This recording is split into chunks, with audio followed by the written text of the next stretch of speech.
Retroid strikes again. Or does it? Another retro handheld. So what? Seriously.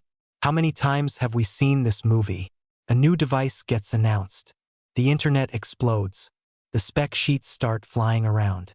Everybody starts counting gigahertz, gigabytes, refresh rates, and benchmark scores.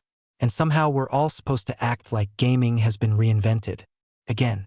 Because this one has more RAM, a faster processor, more storage, a bigger number somewhere on a specification sheet. Fantastic. Maybe it's just me, but I'm getting tired. Not of retro gaming, of the industry surrounding it. Because somewhere along the way, we forgot what made retro gaming special in the first place. Retro gaming was never about having the most powerful hardware. Retro gaming was never about chasing the next benchmark. Retro gaming was never about turning a handheld into a smartphone with buttons attached to it. It was about the games. Remember those? The reason we're all here? And don't get me started on RAM. 8 gigabytes, 12 gigabytes, 16 gigabytes. What's next? 32? 64? At this rate, we'll have enough memory to run a small data center just to play Super Mario World. The irony is incredible. The games we love were created on hardware so primitive by today's standards that modern smartwatches would laugh at it. Yet somehow we've convinced ourselves that retro gaming requires flagship-level hardware. It's absurd. And then there are the prices. $300, $400, $500. Every year they go higher. Every year we're told it's justified. Every year we're told we need even more power. But here's the thing. More power doesn't automatically mean more fun. In fact, I would argue that one of the greatest gaming devices ever created proves the exact opposite. The Game Boy, think about it. Not the most powerful device, not the best screen, not the best sound, not the best specifications, and yet it became one of the most successful gaming systems of all time. Why? Because it understood something the modern retro gaming market seems to have forgotten. Simplicity. You bought a game. You inserted the cartridge. You switched it on. And you played. That was it. No updates. No launchers. No front ends. No operating system tutorials. No optimization guides. No settings hidden inside 3 other settings. Just games. Today, sometimes it feels like we're spending more time configuring our handhelds than actually playing them. Operating systems have become unnecessarily complicated. Menus, tweaks, updates, drivers, fixes, workarounds, tutorials. At some point, retro gaming stopped being gaming and started becoming technical support. And that's where I think the industry is looking in the wrong direction.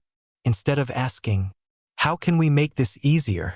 They keep asking, how can we make this more powerful? Now let's talk about design. Or should I say, the lack of design? Because if we're being honest, most modern handhelds look almost identical.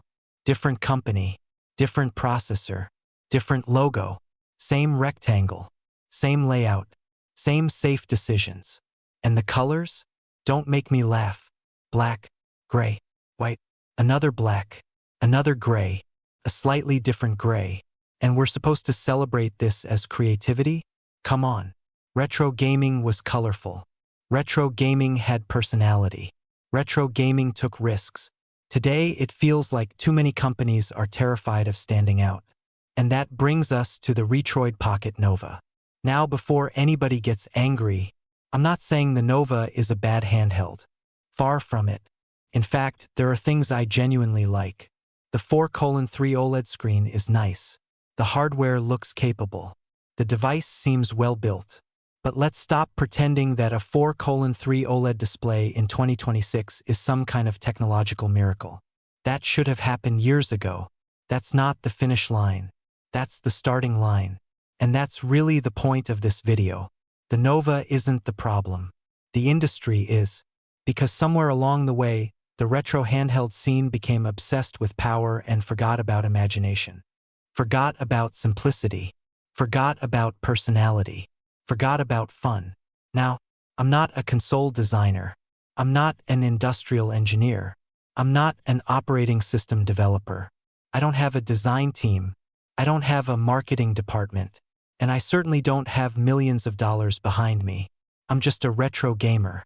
But with a little imagination, a little effort, and a willingness to try something different, I managed to come up with a few ideas, at least when it comes to the colors.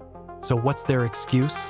If one guy sitting in front of a computer can break away from the endless cycle of black, gray, white, and special editions slightly darker gray, why can't entire design departments do the same? So instead of another palette of boredom, here are the color options I would have recommended for the Retroid Pocket Nova. Let's see if we can bring a little imagination back into retro gaming.